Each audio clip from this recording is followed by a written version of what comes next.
सबको जय मसीह की। थक गए हो मुझे और पॉल को देख देख के? हाँ, बिल्कुल नहीं। मुझे ऐसे क्यों लग रहा है कि आपके नाम में ही आपकी हाँ है। चलिए, आज सुबह की आराधना सभा में आप सबका स्वागत है।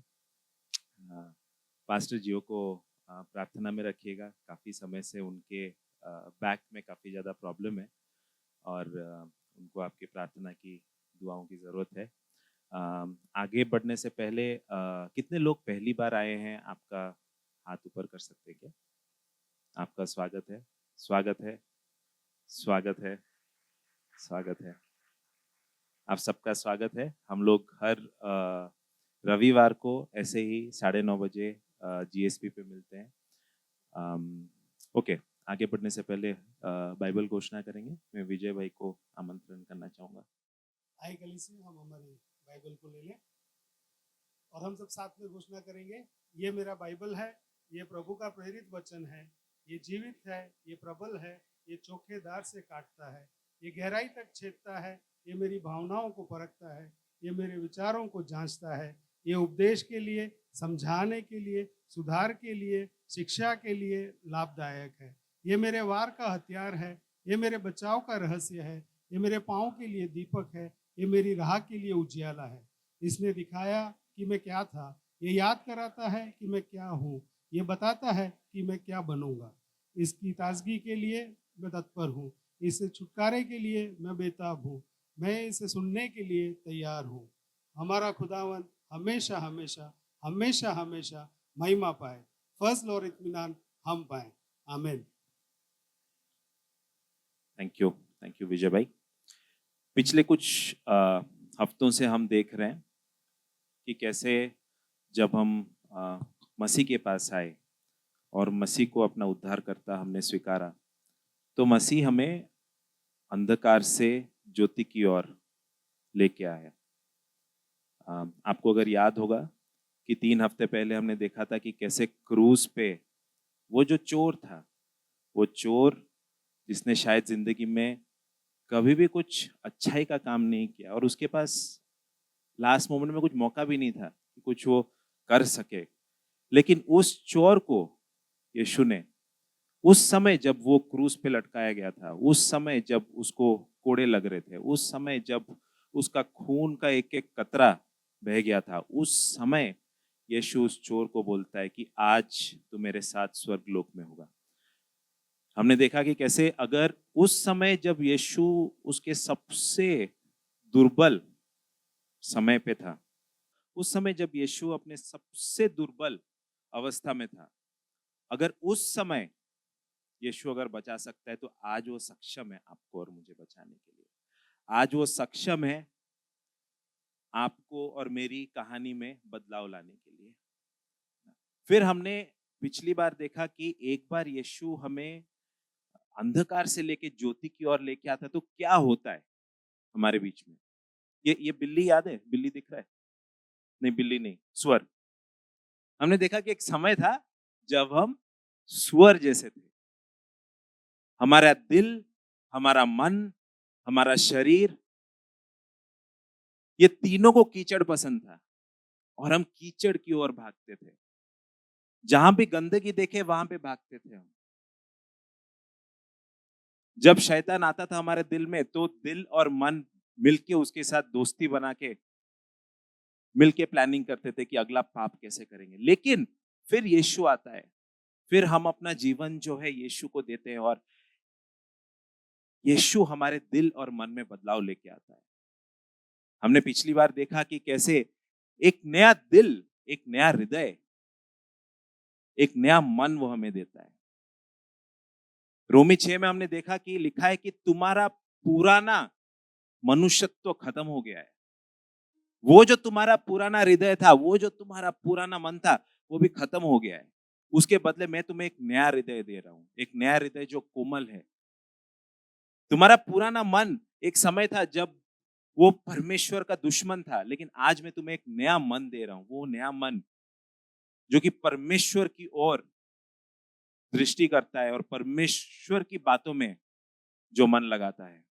ये प्रभु हमारे साथ करता है, ये पवित्र आत्मा का काम है। पवित्र आत्मा, आप जब प्रभु के पास जाते हो और अपना प्रायश्चित करते हो और बोलते हो कि प्रभु मुझे इस अंधकार से बचा, आप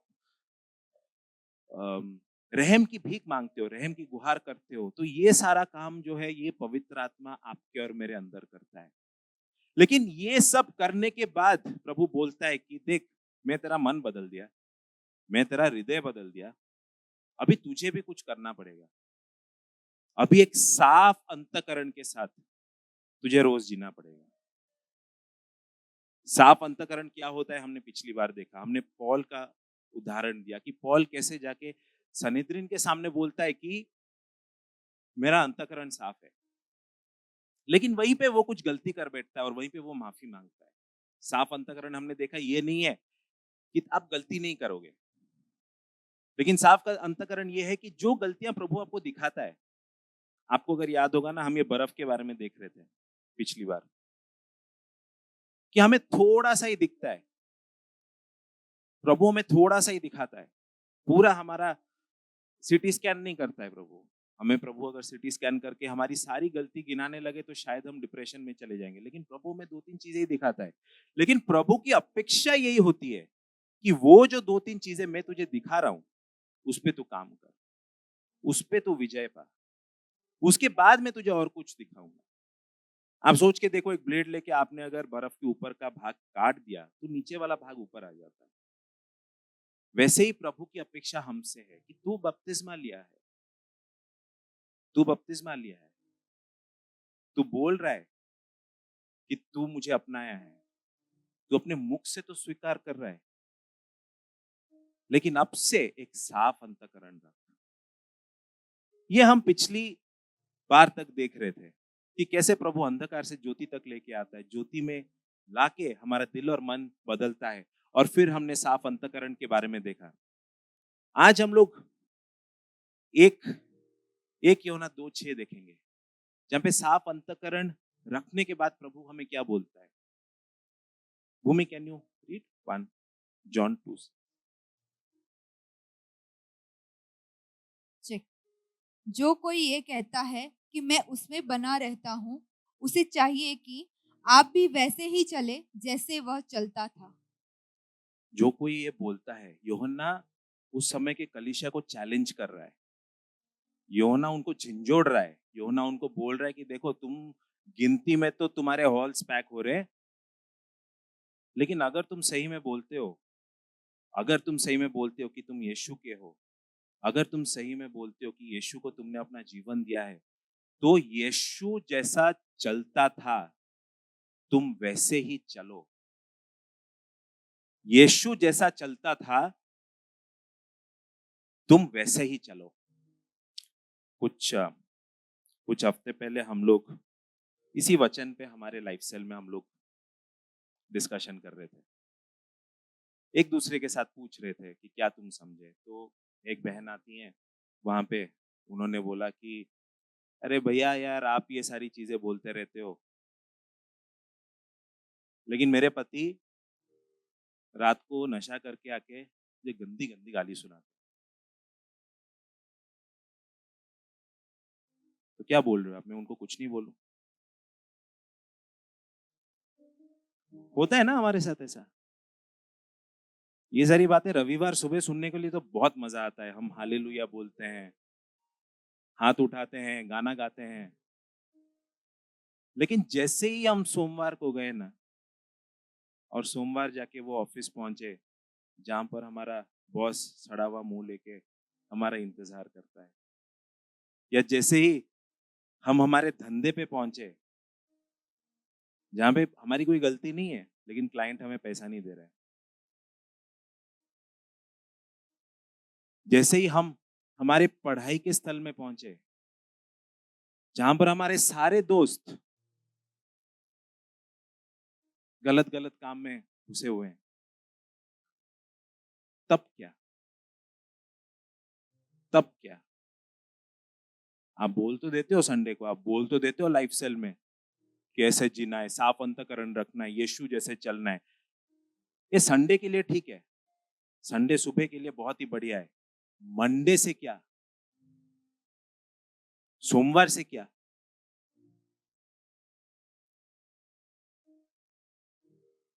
और यीशु यीशु तो परमेश्वर का पुत्र था। यीशु के पास कुछ था जो हमारे पास शायद नहीं है। वो तो परमेश्वर का पुत्र था, उसके जैसा हम कैसे चलें? ऐसा हो ही नहीं सकता। आप थ्योरी बता रहे हो, ये प्रैक्टिकल हो ही नहीं सकता है। वो परमेश्वर था, है और रहेगा, वो परफेक्ट है। मैं कैसे उसकी तरह बन सकता हूं? मैं चाहता हूं कि हम 1 यूहन्ना 4:2 पढ़े।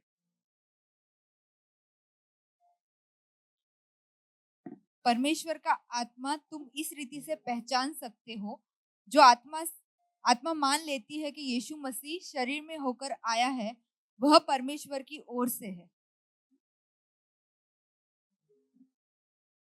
और जो आत्मा यीशु को नहीं मानती, वह परमेश्वर की ओर से नहीं, और वही तो मसीह का विरोधी आत्मा है। यहाँ पे ऐसा लिखा है कि जो क्रिस्त विरोधी है, थोड़ा सुनना, थोड़ा डीप, जो क्रिस्त विरोधी है, क्रिस्त विरोधी वो बोलता है, वो आत्मा जो है वो बोलता है या बोलती है कि यीशु मसीह शरीर में नहीं आया था। मैं जब इसको पढ़ा, मैं बोला यार, गली गली में लोगों को पता है कि यीशु शरीर में आया था। बच्चे बच्चे को पूछ लो, बोलेंगे उनके हिस्ट्री के किताब में लिखा है। हमें दिक्कत थोड़ी ना ये होता है ये बोलने के लिए कि यीशु शरीर में आया था। हाँ, 2000 साल पहले वो पैदा हुआ था, उसकी ऐसी मौत हुई थी। ये तो हिस्ट्री बताता है, ये तो इतिहास बताता है। तब से तो एडी बीसी, तब से आपका इतिहास 2 भाग हो गया।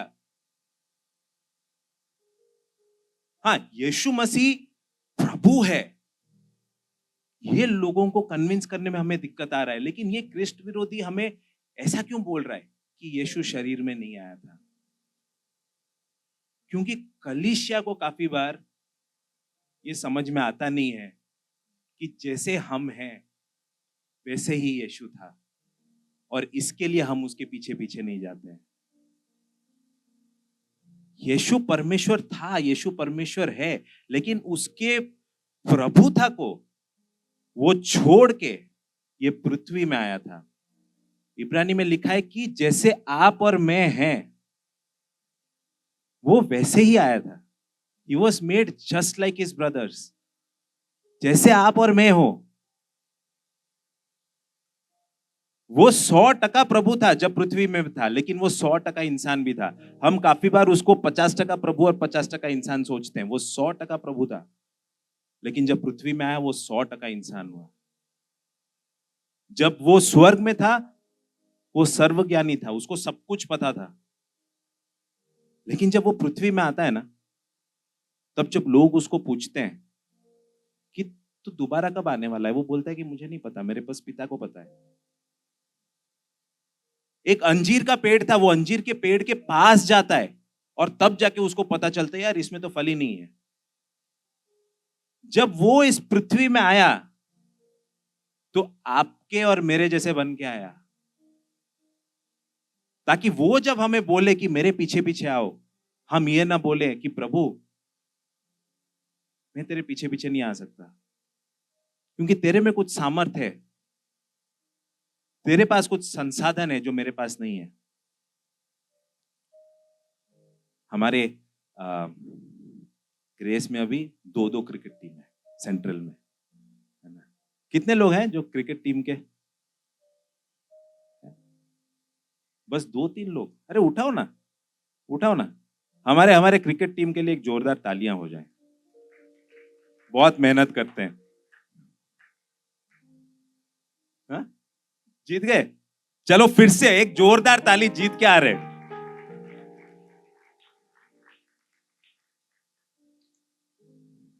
तो ऐसा सोचो कि प्रभु एक दिन बैठ के ये सोच रहा है कि यार सेंट्रल की जो क्रिकेट टीम है ना, उनको थोड़ा और एक्स्ट्रा कोचिंग दो, ये लोग तो यार बहुत ज्यादा शाइन करेंगे, बहुत टैलेंट है, बहुत टैलेंट है उनमें। ये अपना अनिल क्या बैटिंग करता है ना, अपना निखिल क्या बॉलिंग करता है,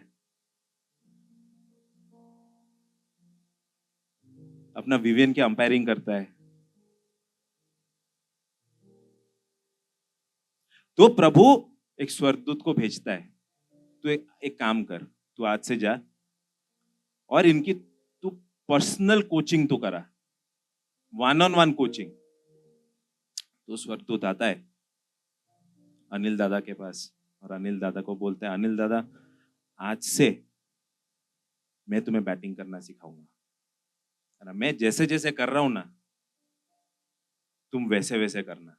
अनिल दादा बोलते हैं ठीक है। तो बॉलिंग आता है, उसको बैट की भी जरूरत नहीं पड़ती है।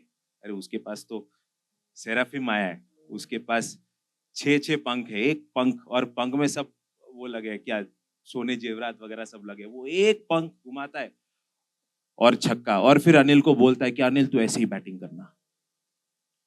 अनिल क्या बोलेगा, भाई मैं नहीं कर सकता यार, तुम्हारे जैसे पंख नहीं है मेरे पास,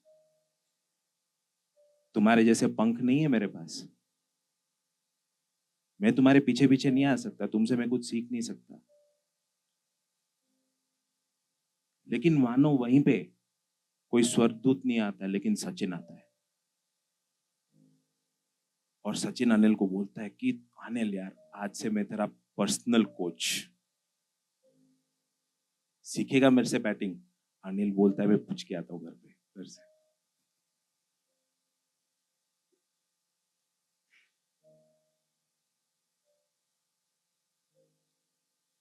सचिन बोलता है देख मैं जैसे बैटिंग कर रहा हूं ना तो वैसे ही कर।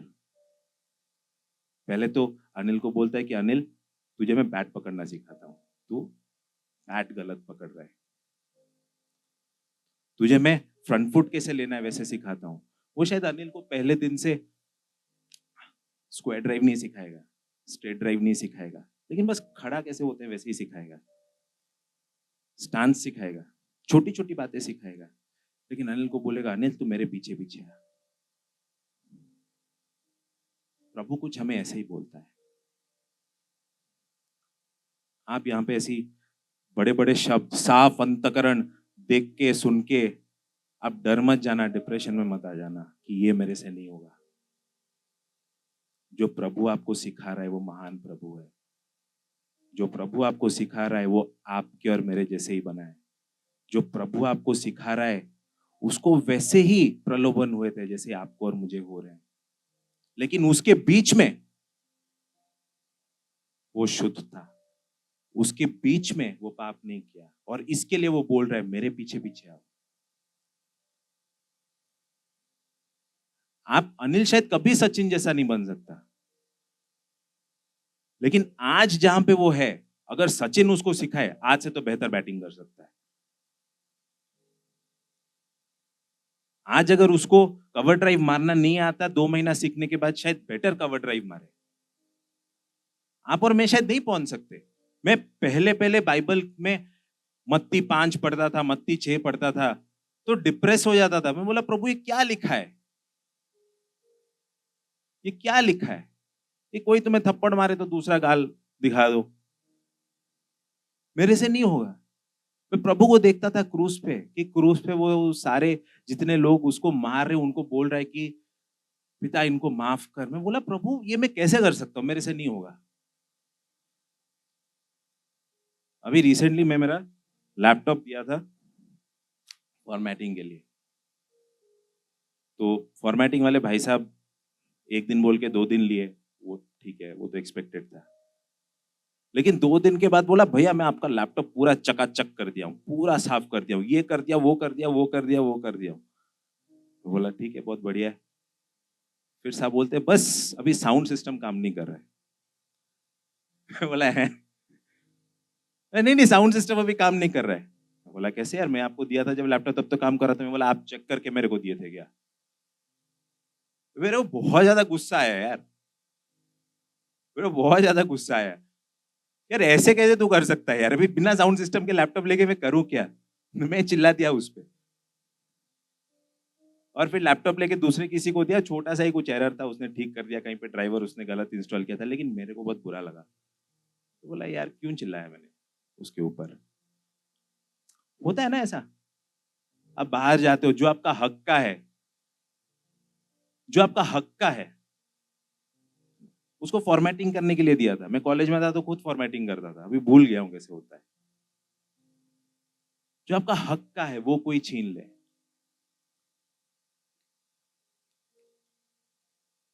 और उसी दौरान जब मैं बाइबल को देखता हूं ना, पहले मैं हताश होता था कि नहीं प्रभु ये मेरे से नहीं होगा। आजकल मैं एक्साइटेड होकर बाइबल पढ़ता हूं कि प्रभु क्योंकि मैं तेरे पीछे पीछे आ रहा हूं, तू मुझे यहां से लेके यहां तक पहुंचाएगा। मुझे तो बस तेरे पीछे पीछे आना है, मुझे तो बस तेरे से सीखना है। तू बता कैसे पहुंचना है, मैं पहुंच जाऊंगा। मैं बाइबल में मत्ती 5, 6, 7 इतने बड़े बड़े जो आज्ञाएं लिखी हैं, मैं आजकल उसको पढ़ के डिप्रेशन में नहीं होता हूं, मैं एक्साइटेड हो जाता हूं कि एक समय आएगा जब मैं वहां तक पहुंचूंगा। शायद आज मैं नहीं पहुंचा हूं, लेकिन मेरा प्रभु विश्वास योग्य है। ओके, आगे आगे बढ़ते हैं। तो आज का मेरा जो शीर्षक है वो ये है कि जैसे यीशु हमें बुला रहा है, यीशु हमें पुकार रहा है कि जैसे मैं चलता था तुम मेरे पीछे पीछे आओ और वैसे ही चलो। मैं जगत की ज्योति हूं, जो भी मेरे पीछे पीछे आएगा वो अंधकार में नहीं रहेगा, लेकिन जीवन की ज्योति उसको मिलेगी। जो भी मेरे पीछे पीछे आएगा, ये वादा उन लोगों के लिए जो यीशु के पीछे पीछे आते हैं। फिर यीशु बोलता है कि तुम्हें अगर मेरे पीछे पीछे आना है, अपना क्रूस उठाओ। Can we read that verse? John 16:24.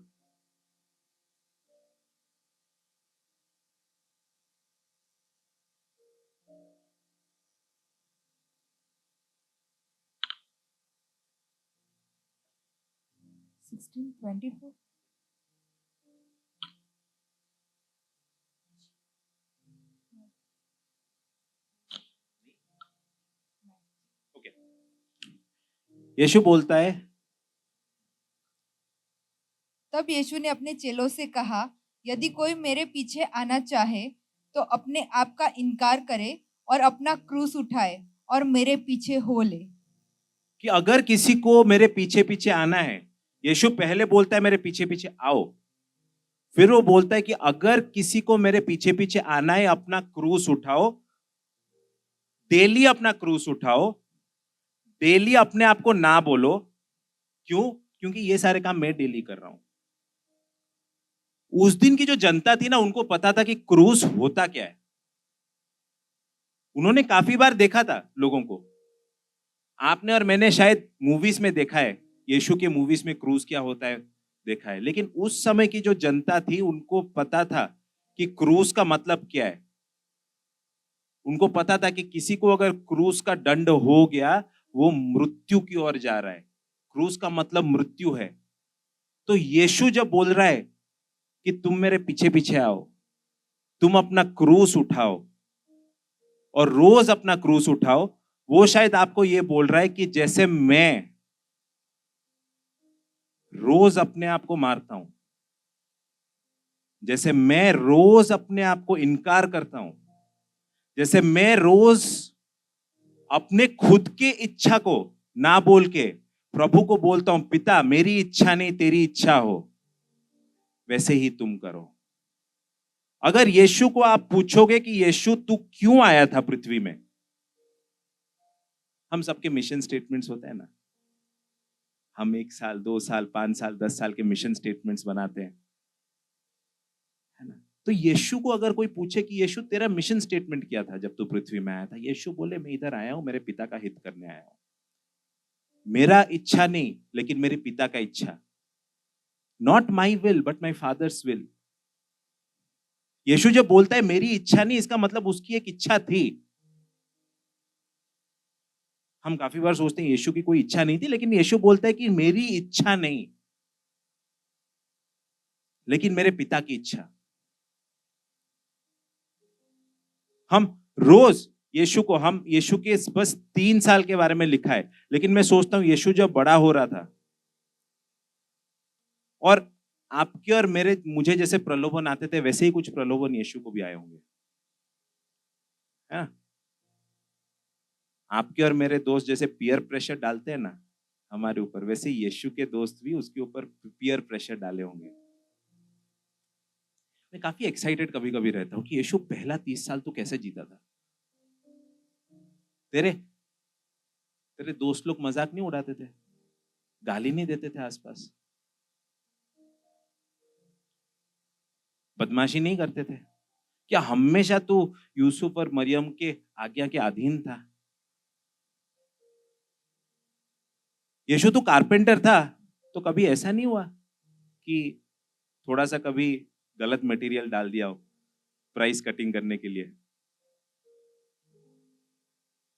कि कभी एक चेयर है थोड़ा सा इम्बैलेंस हो और तूने बेच दिया हो कस्टमर को कि ले लो भैया।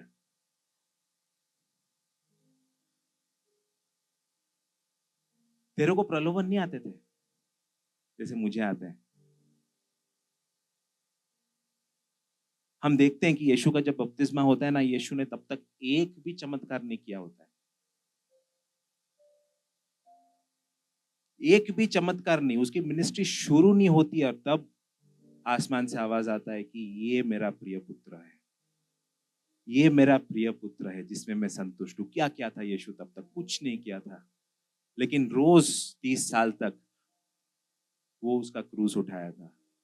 उसने उसकी इच्छा को ना बोला था और परमेश्वर की इच्छा को हाँ बोला था। इसके लिए प्रभु आपको और मुझे आज बुला रहा है।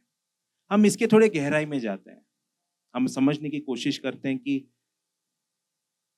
जब आप बोलते हो क्रूस उठाना या फिर आप बोलते हो कि मेरी इच्छा नहीं प्रभु तेरी इच्छा हो, इसका मतलब क्या है? और आज का मेरा जो शीर्षक है वो मैं यीशु के जो 3 प्रलोभन है उसके ऊपर मैं नजर डालना चाहता हूं, क्योंकि वो 3 प्रलोभन में जो जो अलग अलग प्रलोभन शैतान लेके आता है यीशु के पास, वो सारे प्रलोभन हमारे पास भी आते हैं। कहीं ना कहीं हमारे जिंदगी में जो जो प्रलोभन आते हैं वो उन्हीं 3 प्रलोभन के अंदर आपको उसका व्याख्या मिल जाएगा। तो मैं चाहता हूं कि Bhumi if you can read Matthew 4:1-11।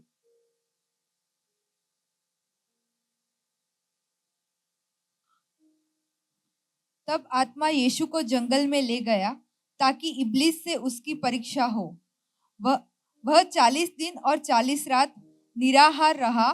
तब उसे भूख लगी। तब परखने वाले ने पास आकर उसे कहा, यदि तू परमेश्वर का पुत्र है तो कह दे कि ये पत्थर रोटियां बन जाए। यीशु ने उत्तर दिया, लिखा है, मनुष्य केवल रोटी ही से नहीं परंतु हर एक वचन से जो परमेश्वर के मुख से निकलता है जीवित रहेगा। थैंक यू भूमि। इसके एक एक करके हम लोग देखेंगे।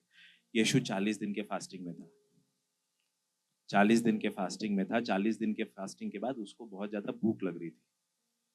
शैतान आके बोलता है कि ये जो पत्थर है, ये पत्थर को तू रोटी बना दे। आपने देखा कि शैतान कौन सा समय चुना आने के लिए? यीशु जब बहुत ही दुर्बल था, जब उसको बहुत ज्यादा भूख लग रही होगी, शारीरिक रूप से वो बहुत ज्यादा कमजोर हो गया था, उस समय शैतान उसके पास आता है। शैतान आपके पास भी ऐसे ही आता है दोस्तों। आप जब दुर्बल हो तभी शैतान आता है। आपकी दुर्बलताओं के बीच में शैतान आके आपके साथ बात करता है और बोलता है कि चल तो अभी ये कर ले। आप जब शेर बन के घूम रहे हो ना,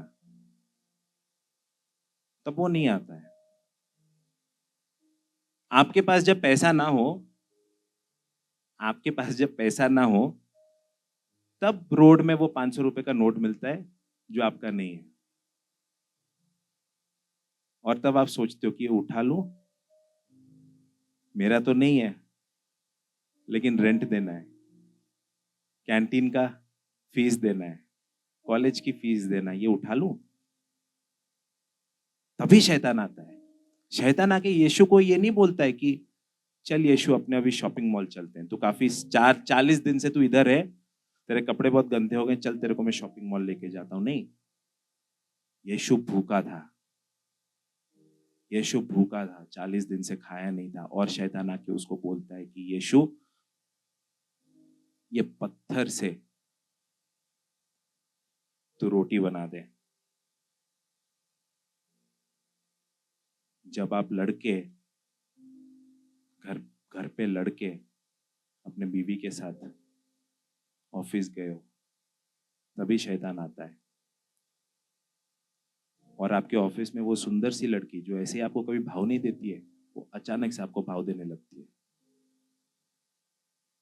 हाँ?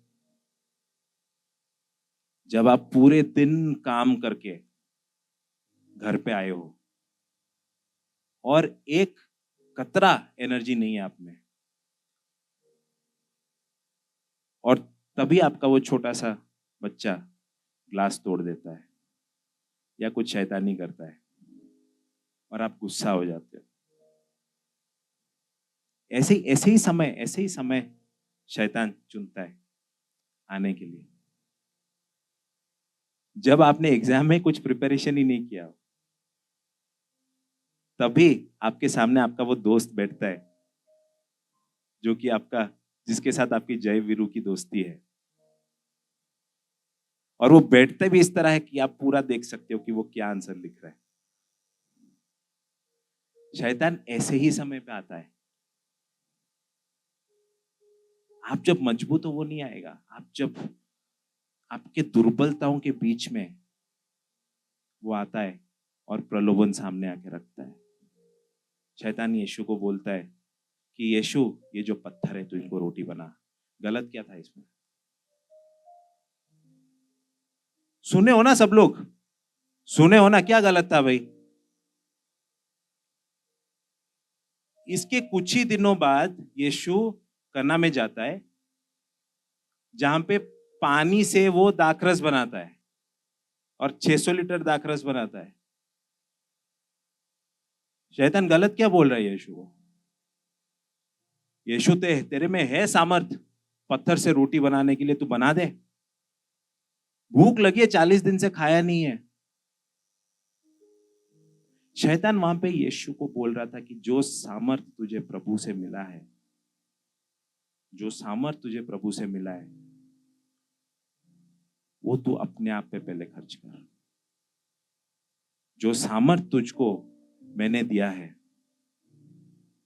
जो सामर्थ प्रभु ने यीशु को दिया था सेवा करने के लिए, शैतान बोल रहा था कि सबसे पहले तू थोड़ा सा अपने लिए रख दे, अपने लिए तो रोटी बना। आज प्रभु ने हमें बहुत सारी चीजें दी है।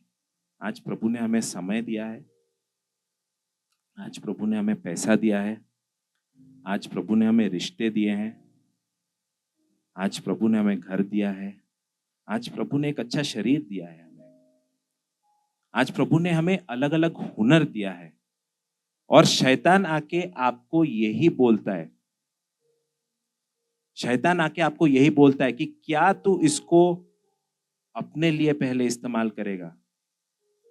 प्रभु ने आपको समय दिया है, शैतान आके आपको बोलता है कि थक गया है तू, वो इंस्टा में नया रील आया है, और आप इंस्टा खोलते हो और अगला 2 घंटा उसी में चला जाता है। होता है कि नहीं ऐसा? होता है ना? मैं बीच में दंग रह गया यार, मैंने एक ऐप डाउनलोड किया कि कितना समय मैं डाल रहा हूँ, मैं इंस्टा नहीं है लेकिन कितना समय मैं सोशल मीडिया में डाल रहा हूँ। मैं नहीं बताऊंगा कितना समय मैं डालता था, है, लेकिन आपको भी एक बार चेक करना कि यार जिंदगी का इतना बड़ा भाग मैं यार मोबाइल पे डाल देता हूँ, और लोगों को जरूरत है कि मैं उनके घर पे जाऊं, लोगों को जरूरत है कि मैं उनके साथ बैठूं, लेकिन वहां पे मैं बोल रहा हूं कि नहीं, मेरे पास टाइम नहीं है। प्रभु आपको आज पूछ रहा है कि तेरे को जो जिन बातों में मैंने भरपूरी दिया है, कुछ बातें नहीं है, शायद आपके पास पैसे नहीं होंगे या शायद आपके पास समय भी नहीं होगा, लेकिन जिन बातों में आपको भरपूरी मिली है, प्रभु आज आपसे पूछ रहा है कि वो बातों में आप किसको सर्वप्रथम स्थान दे रहे हो?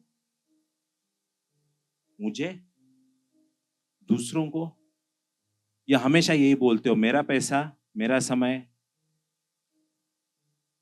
मेरा शरीर, जो चाहूं मैं करूं, मेरा घर, मैं जिसको चाहूं बुलाऊं। शैतान यही बोल रहा था उस दिन यीशु को कि यीशु, जो सामर्थ तुझे मिला है, तो सबसे पहले उसको अपने आप के लिए इस्तेमाल कर। यीशु बोलता है कि नहीं, मैं आया हूं दूसरों की सेवा करने के लिए, सेवा लेने के लिए नहीं आया हूं, सेवा देने के लिए आया हूं। आज प्रभु आपको वही बोल रहा है कि मेरी इच्छा तेरे से ये है कि जो बातें मैंने तुझे दी हैं, जो हुनर मैंने तुझे दिया है, जो समय मैंने तुझे दिया है, जो पैसा मैंने तुझे दिया है, जो घर, जो गाड़ी, जो बंगला, जो रिश्तेदार मैंने तुझे दिए हैं, क्या तू उनको अर्पण करेगा मेरे लिए और मेरे राज्य के लिए, या तू अपने आप के लिए उसको इस्तेमाल करेगा? क्या तू क्रूस उठाएगा? हम काफी बार जब देते हैं ना, उतना ही देते हैं। हम संडे सुबह सुबह आ जाते हैं और सोचते हैं कि यार हमने बहुत कर लिया है यार। 4 घंटा वहां पे, 1.5 घंटा सरमन चलता है, 3 घंटा हमने बहुत दे दिया। हम उतना ही देते हैं जिसमें हमारा कंफर्ट लेवल हो, उससे आगे हम लोग सोचते ही नहीं है।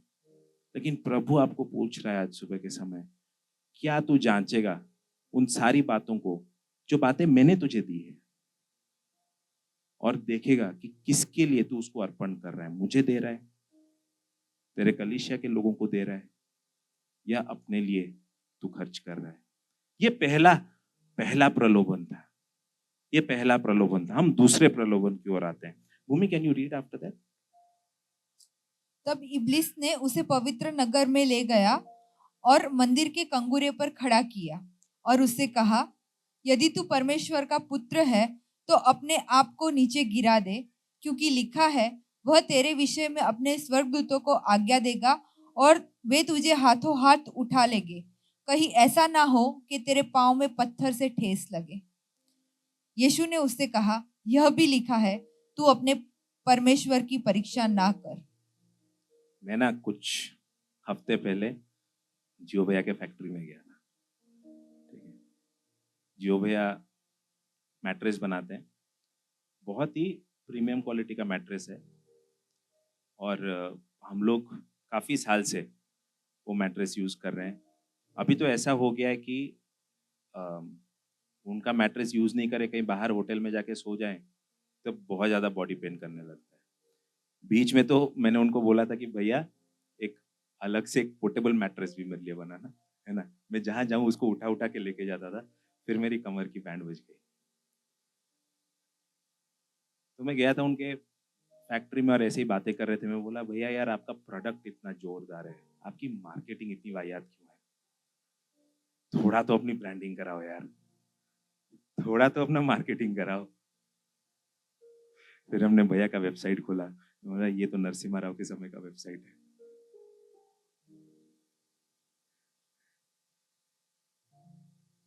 शैतान भी ऐसे गया था यीशु के पास, यीशु तो अपने आप को परमेश्वर का बेटा बोल रहा है, तुझे कुछ मार्केटिंग की जरूरत है, तुझे कुछ ब्रांडिंग की जरूरत है, तुझे चाहिए कि लोग जाने तुझे। कौन जानता है तेरे को?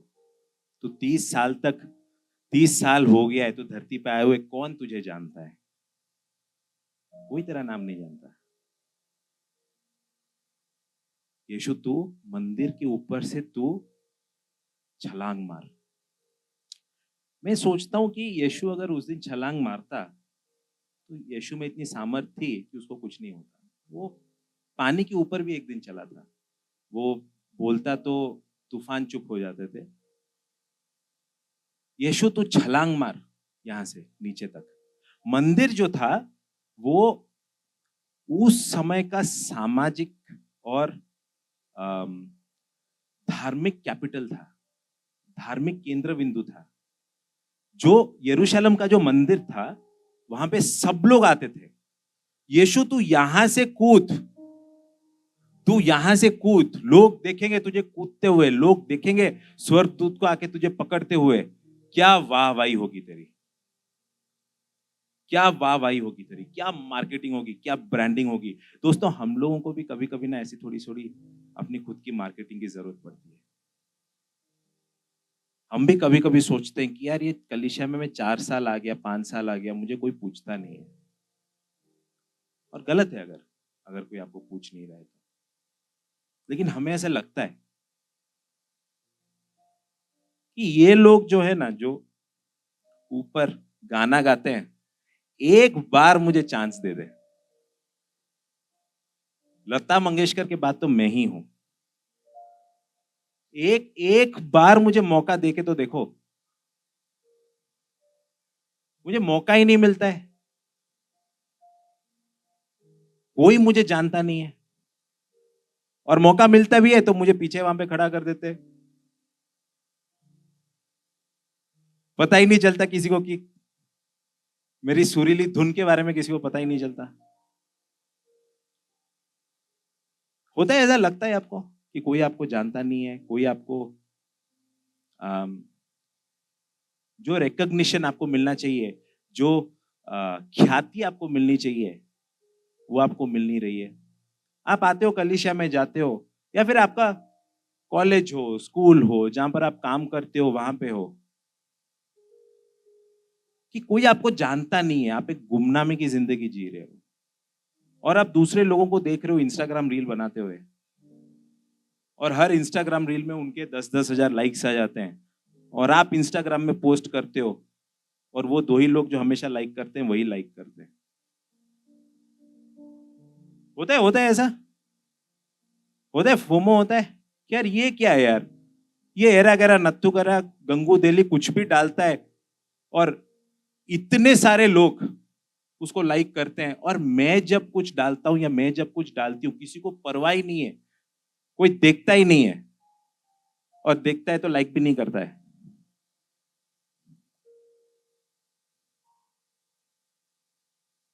कि मुझे एक मौका भी नहीं देता कोई, कि प्रार्थना के लिए भी नहीं बुलाता कोई ऊपर। गाना मैं इतना अच्छा गाता हूं लेकिन कोई मुझे बुलाता नहीं। आपके पास अगर, वैसे आपके पास कलीसिया में आप कुछ करना चाहते हो, कुछ आपका हुनर है, कुछ योगदान करना चाहते हो, तो प्लीज आइए। बहुत ज्यादा लोगों की शॉर्टेज है, आप आइए और बताइए कि आपको क्या करना है ना। लेकिन आप कौन सी रवैये के साथ आते हो, वो प्रभु देखता है। कि आप आ रहे हो क्या, कि आपकी ख्याति हो, आपकी महिमा हो, लोग आपको जाने, आपका नेटवर्क बढ़े। कुछ लोग नेटवर्किंग करते रहते हैं क्यों, बोलने के लिए कि मैं इतने लोगों को जानता हूं। आप कौन सा दिल लेके, कौन सा मन लेके सामने आते हो, कौन सा दिल और कौन सा मन लेके आते हो प्रभु की सेवा करने के लिए। मैं और इवान अभी बैंगलोर गए थे, तो एक बहुत बड़ा चर्च था वहां पे। वो देखने गए थे कि वो लोग क्या कर रहे हैं, कैसे कर रहे हैं। तो 10,000 लोग आते हैं वहां पे। हमारे जैसे 300 लोग में हम, हमारे पसीने छूटते हैं, वहां पे 10,000 लोग आते हैं। 4 सर्विस होते हैं, और हम दोनों ताज्जुब रह गए वहां पे कि दोनों सर्विस के बीच में कुछ लोग ऐसे हैं, कुछ वॉलंटियर्स हैं वहां पे, जो जाके बहुत खुशी खुशी जाके टॉयलेट साफ करते हैं। एक सर्विस में 25 और 3,000 लोग आ रहे हैं यार, टॉयलेट गंदा होगा ही। तो कुछ लोग ऐसे हैं जो खुशी खुशी, कुछ लोग ऐसे जो सैटरडे शाम को बड़ी बड़ी गाड़ी लेके आते हैं और गाड़ी रोकते हैं और पोछा लगाना शुरू कर देते हैं। कोई ख्याति नहीं मिलती उनको, कोई देखता नहीं है, कोई पूछता नहीं है भाई कौन, ये हॉल किसने साफ किया। आप लोग सब चले जाते हो, जितने कूड़ा कचरा आप छोड़ के जाते हो, कौन उठाता है वो कोई नहीं देखता है। तो इवान और मैं एक बार उनके जो बाउंसर्स की टीम है उनसे मिले। उनके प्रॉपर बाउंसर्स हैं, है ना, हट्टे कट्टे बाउंसर्स हैं, लेकिन उनके बाउंसर्स के जो लीडर हैं वो ऐसे ही जिनिल टाइप है। ठीक है।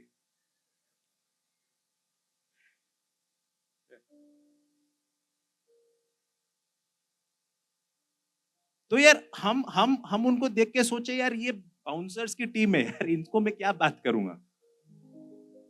तो हमने उनको पूछा कि भैया वो क्या मोटिवेशन है, क्यों कर रहे हो आप? भाई साहब ने जो जवाब दिया ना, मैं हिल के रह गया। बोला ये मेरे कॉलिंग है। बोला बाउंसिंग आपका कॉलिंग है? बोला हाँ ये मेरा कॉलिंग है। फिर वो बाइबल खोल के मुझे नेहमाया दिखाने लगे कि कैसे नेहमाया ने जब उनके शहर के ऊपर दूसरे लोग अटैक कर रहे थे, उसने सिक्योरिटी गार्ड रखा था वहां पे। बोला कि देखो ये बाइबल में लिखा है, हमारा ऐसा एक रोल है, ये मेरी कॉलिंग है, इसके लिए प्रभु ने मुझे बुलाया है। मैं दंग रह गया यार, मैं दंग रह गया। हम लोग चाहते हैं कि कुछ अटेंशन छीन के हम लोगों के सामने आ जाएंगे और लोग हमारा नाम जानेंगे। हम हमेशा यही चाहते हैं कि लोग हमें देखते नहीं है, मैं कुछ छीन के, वो जगह छीन के, वो माइक छीन के अपने आप को ऊपर पुश करके मैं ऊपर आऊं। प्रभु बोलता है जमीन पे गिर और मर जा, मैं तुझे ऊपर उठाऊंगा। जमीन पे गिर और मर जा। तू अपने आप को ऊपर उठाएगा तो अपने बल पे उठाएगा। मैं तेरे को ऊपर जब उठाऊंगा, मेरे समय पे उठाऊंगा, तब दुनिया देखेगी। यीशु को ख्याति की जरूरत नहीं पड़ी। ये जब घटना हुई यीशु के प्रलोभन के बाद, उसके कुछ ही दिन बाद वो कफरनहूम जाता है और वहां पे लिखा है कि इतनी बड़ी भीड़ आती है और यीशु सबको चंगा करता है। ये प्रभु का तरीका था। शैतान का तरीका था तो कि तू कुछ छीन ले, तू ख्याति छीन ले, तू नाम छीन ले, तू शोहर छीन ले। यीशु बोलता है कि नहीं, मेरी इच्छा नहीं, प्रभु की इच्छा। प्रभु जिस दिन मुझे उठाएगा उस दिन मैं उठूंगा। आज प्रभु आपको बोल रहा है कि क्या हम छीनने में विश्वास करते हैं? कि क्या हमें जब जगह नहीं मिलती है, हमें पोजीशन नहीं मिलता है, हम छीन लेते हैं? प्रभु आपको आज बोल रहा है कि जमीन पे गिर और मर जा, मैं तुझे ऊपर उठाऊंगा। आइए तीसरा प्रलोभन हम लोग पढ़ते हैं। फिर इब्लिस उसे एक बहुत ऊंचे पहाड़ पर ले गया और सारे जगत के राज्य और उसका before that, sorry I miss something. आपने एक और चीज आप नोटिस की कि दोनों प्रलोभन 1 और प्रलोभन 2, दोनों प्रलोभन में शैतान आके कैसे यीशु को टॉन्ट कर रहा है कि क्या तू सही में ईश्वर का पुत्र है? क्या तू सही में ईश्वर का पुत्र है? शैतान जब प्रलोभन लेके आता है ना, ऐसे ही हमें भी टॉन्ट करता है। हमारी जो पहचान है यीशु में, हमारी जो पहचान है मसीह में, हमारी जो पहचान है, हमारा जो रिश्ता है प्रभु के साथ, वो सबसे पहले वो बुनियाद को हिलाने की कोशिश करता है कि सही में परमेश्वर ने तुझे बुलाया है। क्या सही में परमेश्वर ने तेरे पापों को माफ किया है? क्या सही में वो तेरे साथ साथ चल रहा है? क्या सही में? एक बार उसने आदम को ऐसे ही चैलेंज किया था, क्या सही में प्रभु ने तुझे बोला है कि तू ये फल नहीं खा सकता? दो बड़े बड़े मुठभेड़ में देखता हूं इतिहास में, एक आदम का और एक यीशु का। आदम पहले ही बॉल में उसका विकेट गिर जाता है, पहले ही बॉल में उसका विकेट गिर जाता है। लेकिन जब दूसरा मुठभेड़ होता है ना, मैं कुछ 1-2 साल हो गए, एबिगेल ने काउंसलिंग का प्रैक्टिस शुरू किया है, शी इज अ साइकोलॉजिस्ट। तो मुझे भी थोड़ा थोड़ा ज्ञान जो है ना, मेरे को भी मिलते रहता है। वो मुझे बोलती है अच्छा तू ऐसा नहीं देख रहा है, तू वैसा देख रहा है, इसका मतलब तू ये सोच रहा है। ठीक है, मैं एक साइकोलॉजिकल थ्रिलर इधर देख रहा हूं शैतान और यीशु के बीच में, कि वो जो यीशु की बुनियाद थी, उसकी पहचान की वो परमेश्वर का बेटा है, वो उस बुनियाद को इस्तेमाल कर रहा है यीशु को हिलाने के लिए। आपकी बुनियाद को भी शैतान इस्तेमाल करता है जब आपको प्रलोभन करता है,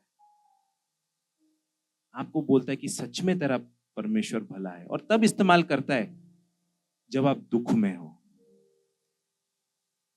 बाइबल में लिखा है कि he will provide my every need, कि आपकी सारी जरूरतों को वो पूरा करेगा। शैतान आके बोलता है कि सच में ऐसा लिखा है कि सारी जरूरतें पूरा करेगा? ऐसा तो नहीं हो सकता।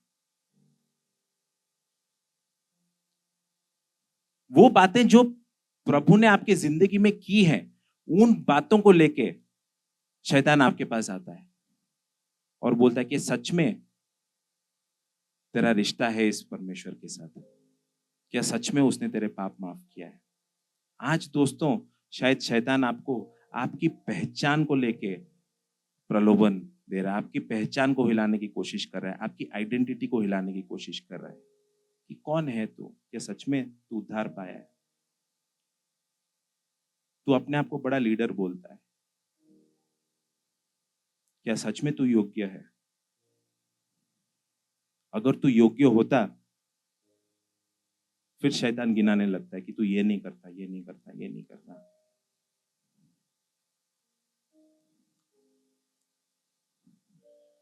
चलिए, हम इस घटना के, प्रलोभन होता है, इस घटना के एग्जैक्टली 3 साल बाद यीशु को क्रूस पे चढ़ाया जाता है। क्रूस पे उसको मारा जाता है, क्रूस पे उसको पीटा जाता है, क्रूस पे कांटों का ताज उस पे रखा जाता है, हाथों में कीले मार डालते हैं, पैरों पे कीले डालते हैं। हम सब जानते हैं, काफी बार हम लोग ये सुन सुन के ना हमारे दिल जैसे हम टेकन फॉर ग्रांटेड ले लेते हैं। लेकिन क्रूस में सिर्फ शारीरिक पीड़ा नहीं थी यीशु को। यीशु के बाद ऐसे हजारों हजारों लोग यीशु मसीह के नाम से खुशी खुशी अपनी मौत को अपनाए हैं। यीशु उस दिन गेत्सेमनी में परमेश्वर को जो बोलता है कि प्रभु मेरी इच्छा नहीं तेरी इच्छा, मैं नहीं समझता हूं वो शारीरिक पीड़ा के लिए वो बोल रहा था कि परमेश्वर एक कटोरा को ले ले मेरे सामने से। वो कटोरा जो था परमेश्वर के क्रोध का कटोरा था।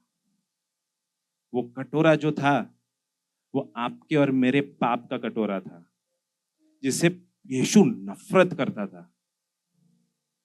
आप समझ सकते हो ना, वो परमेश्वर जो अनंत है, वो पिता पुत्र पवित्र आत्मा जो अनंत है,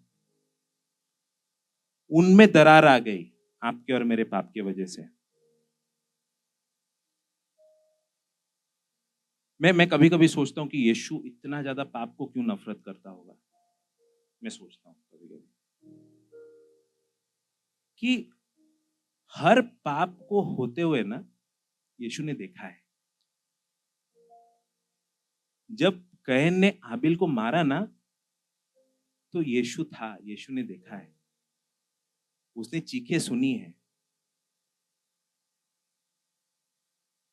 हर बलात्कार जब हो रहा था यीशु था वहां पे। हर बच्चा जब मोलेस्ट हो रहा होता है यीशु था वहां पे।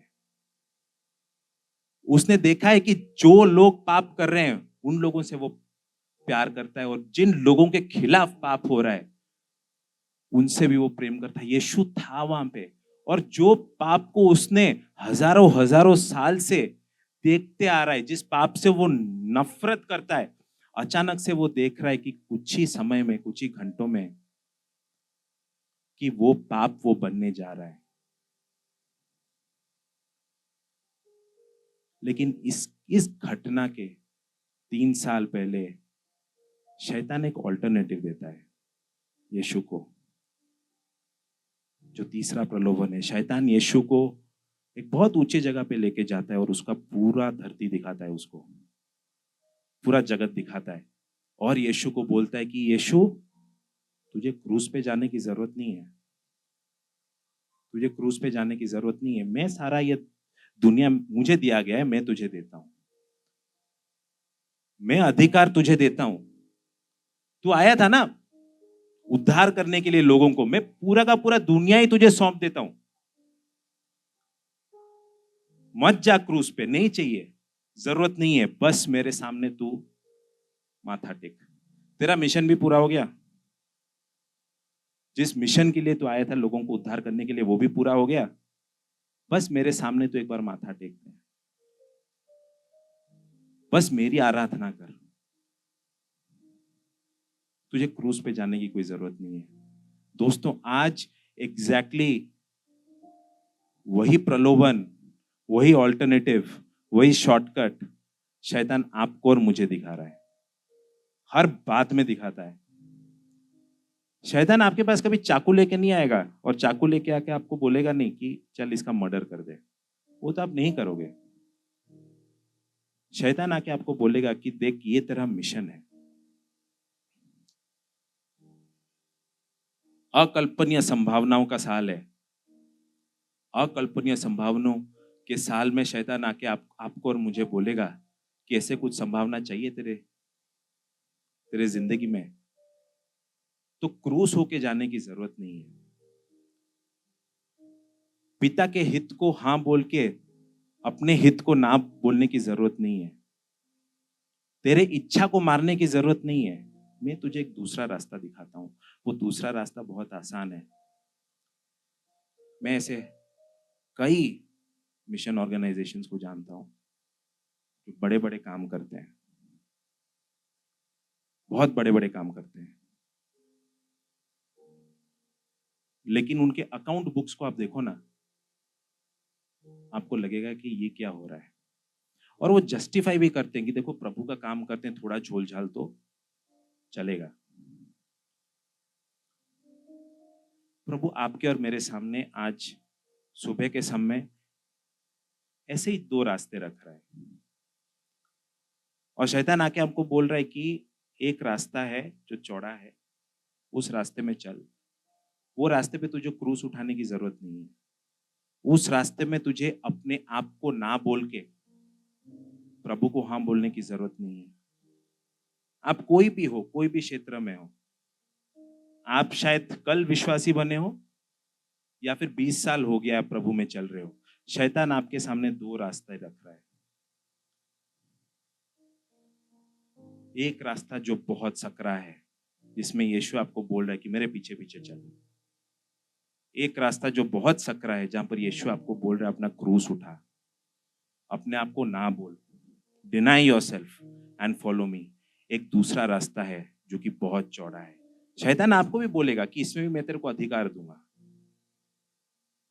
इसमें भी मैं तेरे को अधिकार दूंगा। तू चौड़े रास्ते में चल, मैं तुझे अधिकार दूंगा, मैं तुझे दुनिया की सारी बातें दूंगा। लेकिन वो जो चौड़ा रास्ता है दोस्तों, वो अनंत मृत्यु की ओर जाता है। एक सकरा रास्ता है जहां पर यीशु बोल रहा है कि मेरे पीछे पीछे चल, मैं तुझे अनंत जीवन की ओर लेके जाऊंगा। आपके नौकरी के क्षेत्र में, आपके परिवार के क्षेत्र में, आपके रिलेशनशिप्स, आपके रिश्तों के क्षेत्र में, क्या आज आप क्रूस उठा रहे हो? क्या आप अपने आप को बोल रहे हो कि नहीं, मेरी इच्छा नहीं, मेरे प्रभु की इच्छा? हम काफी बार ये सोचते हैं कि प्रभु का जो हित है हमारे लिए वो बहुत छोटा है, कि प्रभु के पीछे पीछे हम चलेंगे ना, प्रभु का हित हमारे भलाई के लिए नहीं है, कि हमारे बड़े बड़े ख्वाब है, हमारे बड़े बड़े सपने हैं, हम अगर प्रभु को हाँ बोलेंगे, हम अगर क्रूस को हाँ बोलेंगे, तो ये सारे सपने टूट जाएंगे। मुझे एक चीज बताइए, आपके go to the next slide, go next, नहीं, वो पहले पहले नहीं, it's okay। कब से जितने भी इधर माता पिता बैठे हैं, मैं आपसे पूछना चाहता हूँ, आपने आपके बच्चों की के लिए सपने कब से देखना आपने शुरू किया? या जो भी जवान है, मैं आपसे पूछना चाहता हूँ, क्या लगता है आपके माँ बाप आपके लिए कब से सपना देखना शुरू किया? बोलो ना यार, मेरे तो बच्चे नहीं, आप कितने सारे मम्मी पापा, बोलो ना कब से आपने कि निखिल बेटा मेरा बड़ा होकर आर्किटेक्ट बनेगा, आपने कब से सपना देखा? विनी, शादी के 1 साल बाद आप सपना देखना कब से शुरू किया आपके बच्चों के लिए? हाँ, पैदा होने से पहले ना, पैदा होने से 9 महीने पहले, जैसे ही आपको खुशखबरी मिली, जैसे ही आपको खुशखबरी मिली, आप तब से आप प्लानिंग करना शुरू कर दिए। आपने तब से एक रोड मैप बनाया। आपने तब से ये सोचना शुरू किया कि मेरा बेटा बड़ा होके इंजीनियर बनेगा, या मेरा बेटा बड़ा होके फलाना बनेगा, जो भी। मैं मेरे बच्चे को ऐसा ऐसा ऐसा ऐसा बड़ा करूंगा या बड़ा करूंगी। सही है ना? हेलो माँ बाप लोग, सही बोल रहा हूं ना? आप माँ बाप हो, लेकिन बच्चे के पैदा होने से कुछ महीने पहले या 1-2 साल पहले आपने प्लानिंग किया है। प्रभु ने आपकी प्लानिंग कब से कर रखा है? प्रभु ने आपकी प्लानिंग, आपको पता है, जो आकाश गंगा में आप रहते हो, जो पृथ्वी में आप रहते हो, वो पृथ्वी सोलर सिस्टम का पार्ट है, और वो सोलर सिस्टम एक आकाश गंगा का पार्ट है, एक आकाश गंगा का भाग है। आकाश गंगा कितना बड़ा है आपको पता है? आकाश गंगा इतना बड़ा है कि ज्योति ज्योति की गति जो 3 लाख किलोमीटर 1 सेकंड में जाती है, आकाश गंगा के एक छोर से दूसरे छोर तक पहुंचने के लिए ज्योति को 1 लाख साल लगते हैं। आकाश गंगा इतना बड़ा है। और हमारे आकाश गंगा में ऐसा साइंटिस्ट लोग मानते हैं कि 20,000 तारे हैं, जिसमें से एक तारा आपका सूरज है। 20,000 तारे नहीं, 20,000 करोड़ तारे, सॉरी, 20,000 करोड़ तारे, सॉरी 200 बिलियन स्टार्स। और साइंटिस्ट लोग बोलते हैं कि जैसे आकाश गंगा है, वैसे ही 1 लाख करोड़ से 2 लाख करोड़ आकाश गंगा है ये पूरे ब्रह्मांड में। आप मल्टीप्लाई कर करके थक जाओगे, आपके कैलकुलेटर में इतना जगह नहीं है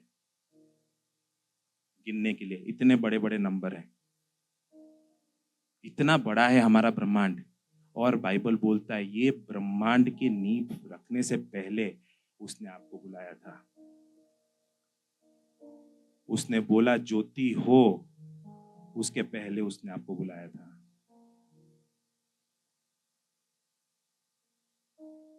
हर एक तारा, चांद, सूरज, बाइबल आदि पुस्तक 1-1 से शुरू नहीं होती है दोस्तों। बाइबल यूहन्ना 1-1 से शुरू होता है, जहां पर लिखा है कि आदि में वचन था, वचन परमेश्वर के साथ था। लेकिन यूहन्ना 1-1 और आदि पुस्तक 1-1 के बीच में एफिसियों का 1 और 4 आता है, जहां पर वो बोलता है कि इस ब्रह्मांड को बनाने से पहले मैं तुम्हें जानता था और तुम्हें बुला लिया था ताकि तुम मेरे सामने पवित्र हो। इस ब्रह्मांड को बनाने से पहले मैं यहाँ पे जो भी बोला हूं आप सब भूल जाओ। मैं चाहता हूं कि आप जब घर जाओ ये एक चीज आप याद रखना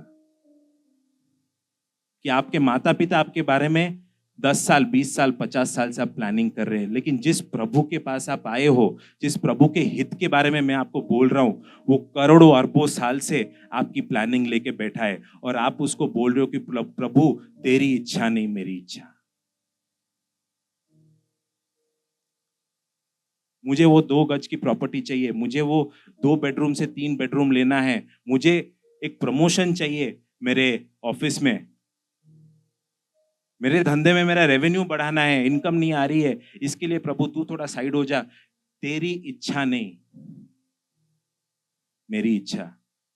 क्या टुकड़ों के लिए हम प्रभु को बेचते हैं कभी कभी? क्या टुकड़ों के लिए हम लोग प्रभु को बेचते हैं? शैतान आके यीशु को बोलता है कि मैं तुझे अधिकार दूंगा। आप पढ़ सकते हो प्रकाशित वाक्य 2:26।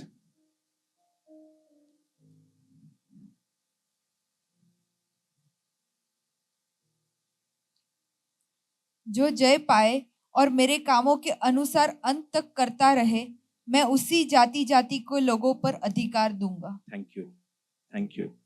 हम सोचते हैं कि हमारा दिमाग लगा के हम लोग एक 3 बेडरूम खरीद लेंगे, हमारा एक बंगला खरीद लेंगे, और इससे ज्यादा क्या ही सोचते हो कि अभी गाड़ी थोड़ी छोटी है, एक बड़ी गाड़ी लेंगे, कहीं पे वेकेशन में जाएंगे, इतना ही सोचते हो ना, और इससे ज्यादा क्या सोचते हो?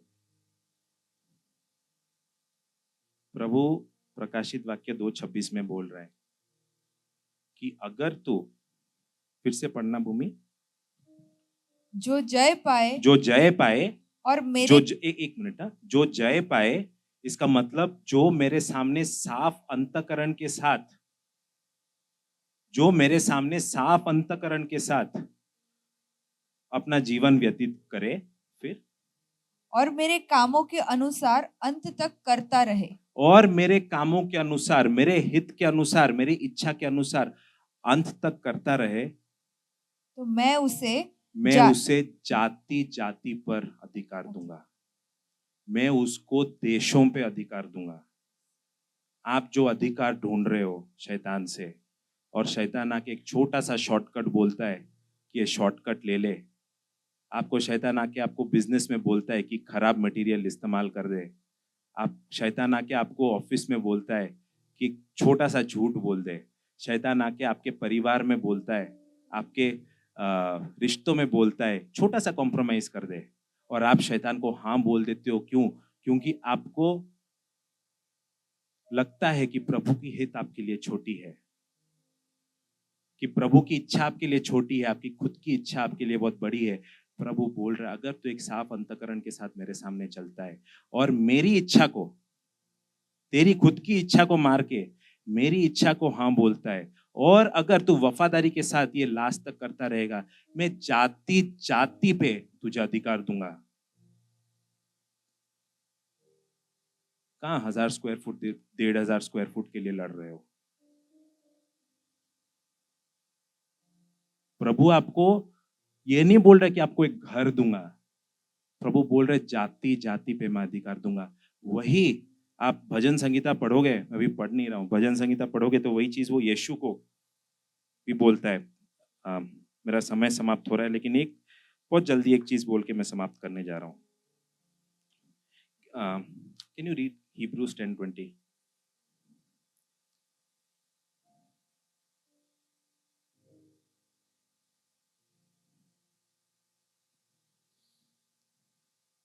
जो उसने पर्दे अर्थात अपने शरीर में से होकर हमारे लिए अभिषेक किया है, और इसलिए कि हमारा ऐसा महान याजक है जो परमेश्वर के घर का अधिकारी है। तो आओ हम सच्चे Thank मन you. Thank you. फिर से पढ़ो, फिर से पहला वाला स्टेटमेंट पढ़ो। जो उसने पर्दे अर्थात अपने शरीर में से ठीक होकर है, जो उसने पर्दा, यहाँ पर उस पर्दे के बारे में इब्रानी का लेखक लिख रहा है जो पर्दा मंदिर में था, जो पर्दा हमेशा, जो पर्दा पहले आदम के और ये परमेश्वर के बीच में नहीं था, लेकिन जिस दिन आदम ने बोला कि प्रभु आज से तेरी इच्छा नहीं मेरी इच्छा, उस पर्दे के बारे में लिखा जा रहा है। एक पर्दा आ गया दोनों के बीच में, और वो पर्दा आपके अति पवित्र स्थान और पवित्र स्थान के बीच में था, कि अब इंसान परमेश्वर की उपस्थिति में, परमेश्वर के हुजूरी में, अति पवित्र स्थान में प्रवेश नहीं कर सकता। वो पर्दा क्या था? वो पर्दा यहाँ पर क्या लिखा है, फिर से पढ़िए। वो पर्दा, अपने शरीर में से हो, वो पर्दा यीशु मसीह के लिए उसका शरीर था,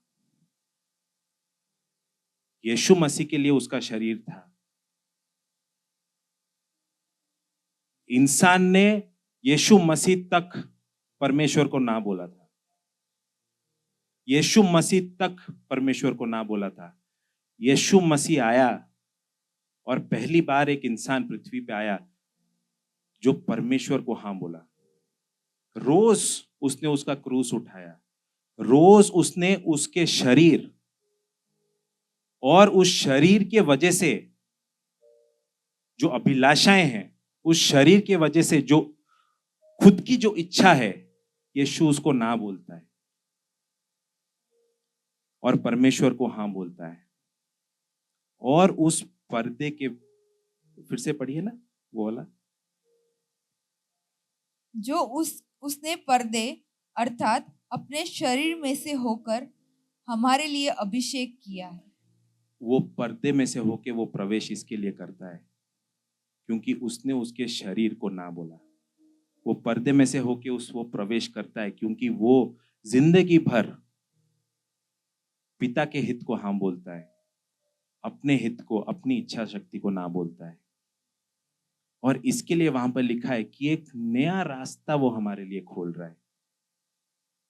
वो रास्ता जो आज तक बंद था, he opens a new and living way. एक नया रास्ता वो खोल रहा है जहां पे आप और मैं अति पवित्र स्थान में रह सकते हैं। दोस्तों, आपको परमेश्वर की उपस्थिति में 24 घंटा रहना है। आपको परमेश्वर की हुजूरी में, अति पवित्र स्थान में हमेशा रहना है। तो एक ही रास्ता है जो यीशु ने दिखाया है। आपकी इच्छा को ना बोलो, आपके हित को ना बोलो, क्रूस उठाओ। अपने शरीर को ना बोल के उसको हाँ बोलो, क्रूस उठाओ। पवित्र आत्मा ऐसे लोगों को ढूंढ रहा है। प्रभु ऐसे लोगों को ढूंढ रहा है आपके बीच में। उसको मिलते नहीं है ऐसे लोग जो कि उसके सामने एक साफ अंतकरण के साथ, सैम, जो कि उसके सामने एक साफ अंतकरण के साथ चलें, जो कि हमेशा रोज उसकी इच्छा को हाँ बोलें और अपनी इच्छा को ना बोलें। ऐसे लोग मिलते नहीं है। प्रभु आज आपसे पूछ रहा है, क्या तुम वैसे हो? अगर तुम वैसे हो तो मैं तुम्हें अधिकार देना चाहता हूं। अगर तुम अपनी इच्छा को ना बोलोगे, अगर तुम मुझे हाँ बोलोगे, अगर तुम एक साफ अंतकरण के साथ मेरे सामने चलोगे, तो मैं तुम्हें अधिकार देना चाहता हूं। आइए प्रभु की हुजूरी में जाते हैं, प्रार्थना करते हैं। पिता, हम आइए उसकी हुजूरी में जाते हैं। पिता, मैं धन्यवाद देता हूं प्रभु, क्योंकि उस यीशु के उस कुर्बानी के द्वारा आपने एक नया रास्ता हमारे सामने खोला है। यीशु की उस कुर्बानी के द्वारा एक रास्ता जो वो अति पवित्र स्थान में जाता है प्रभु, एक रास्ता आपने खोला है मेरे लिए और हमारे लिए। पिता हमें माफ करना प्रभु, क्योंकि हमारी अज्ञानता में काफी बार हमने हमारी खुद की इच्छा को हाँ बोला है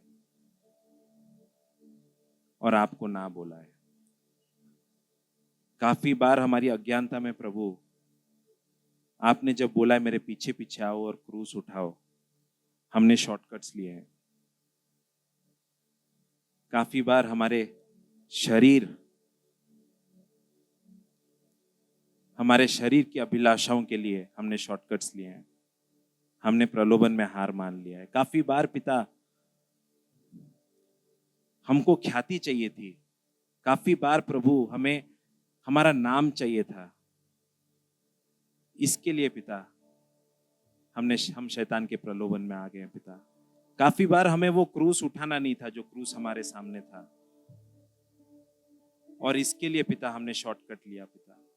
पिता हमें माफ करना प्रभु, हमें माफ करना प्रभु। हमारे में से कुछ लोग आज हैं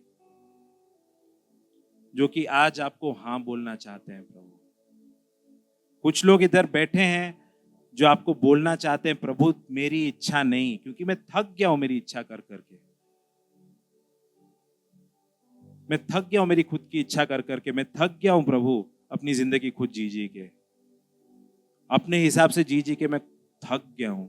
पिता, मैं चाहता हूं कि आज से मेरी इच्छा नहीं तेरी इच्छा हो मेरे जीवन में। आज से प्रभु जो तू चाहे वो मेरी जिंदगी में हो। पिता, पवित्र आत्मा, आप ऐसे लोगों को आप छुओ प्रभु। आज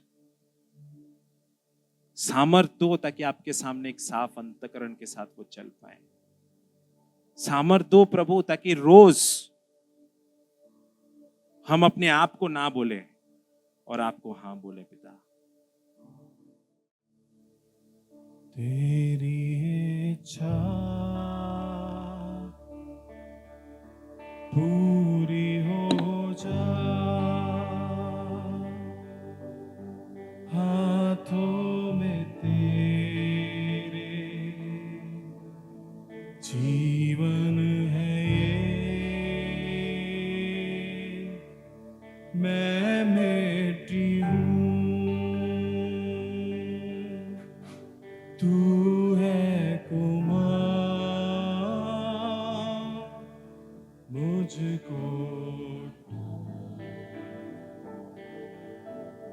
मुझको बना। मैं मिट्टी हूँ, तू है कुमार, मुझको उठा, मुझको बना। तेरी इच्छा पूरी हो जा, हाथों में तेरे जीवन है ये, मैं मिट्टी हूँ, तू है कुमार, मुझको उठा, मुझको बना। मैं मिट्टी हूँ, तू है कुमार, मुझको उठा, मुझको बना। पिता,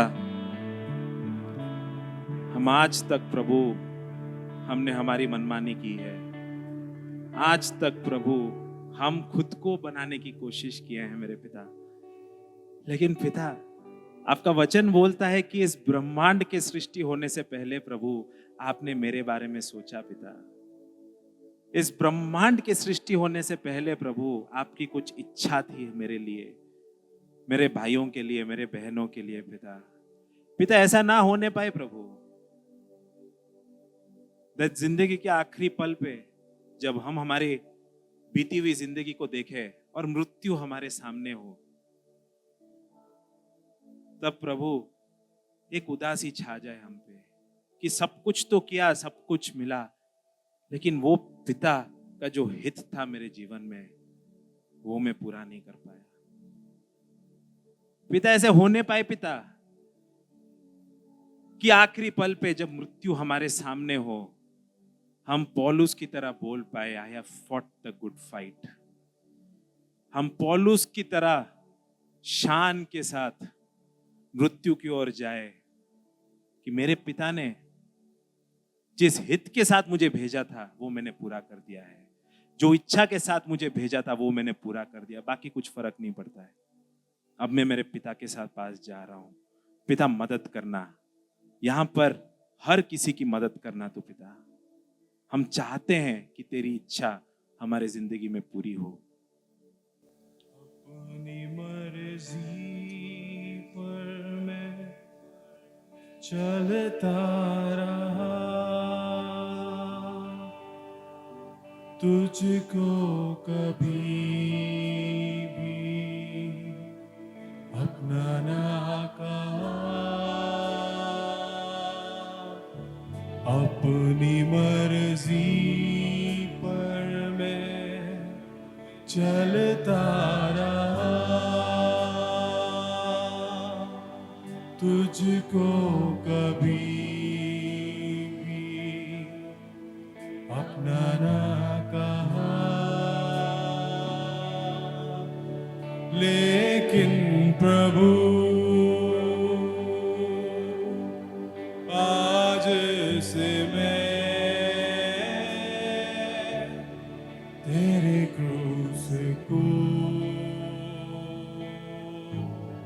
ले लेता हूँ, लेकिन प्रभु आज से मैं तेरे क्रूस को ले लेता हूँ। प्रभु आज यहाँ पे हर किसी के साथ बात कर रहा है और बोल रहा है कि तुम्हारे आंखों ने देखा नहीं है, तुम्हारे कानों ने सुना नहीं है, तुम्हारे सोच में भी कभी आया नहीं है कि मैंने तुम्हारे लिए क्या रखा है। तुम अपने सपने में भी सोच नहीं सकते हो कि मैंने तुम्हारे लिए क्या रखा है। क्या तुम अपने आप को मेरे हवाले पूरी तरह करोगे? Will you surrender? क्या तुम अपने आप को संपूर्ण रूप से मेरे हवाले करोगे? क्या तुम अपने आप को अपनी खुद की इच्छा को ना बोलोगे और मुझे हाँ बोलोगे? अगर तुम ऐसा करोगे तो मैं तुम्हें अधिकार दूंगा। जहां पर तुम हो वहां पे तुम्हें आत्मिक अधिकार दूंगा। जहां पे तुम काम करते हो वहां पे तुम्हें आत्मिक अधिकार दूंगा। जिस कलीसिया में तुम जा रहे हो वहां पे तुम्हें आत्मिक अधिकार दूंगा। जिन दोस्तों के साथ तुम मिल रहे हो वहां पे तुम्हें आत्मिक अधिकार दूंगा। जिस शहर में तुम रह रहे हो वहां पे तुम्हें आत्मिक अधिकार दूंगा। लेकिन वो तभी दूंगा अगर तुम अपने आप को ना बोलोगे और मुझे हाँ बोलोगे। अगर तुम क्रूस उठाओगे और मेरे पीछे पीछे चलोगे। मैंने क्रूस पे जो करना था वो मैं कर लिया, अब तुम्हारे हाथ में है, तुम क्या निर्णय लेते हो। धन्यवाद देते हैं पिता, ये सुबह के समय के लिए धन्यवाद देते हैं। आप इधर हो प्रभु और हम में से हर किसी के साथ आपने बात किया है पिता, ये हम विश्वास करते हैं प्रभु। धन्यवाद देते हैं पिता, सारी बातों के लिए धन्यवाद देते हैं प्रभु। मदद करना खुदा आने वाले दिनों में जब हम यहाँ से जाएं, घर लौटें और सोमवार आए और मंगलवार आए पिता, हमें मदद करना ताकि हम आपको हाँ बोलें और खुद को ना बोलें। हालेलुया। यीशु के नाम से मांगते हैं, आमीन।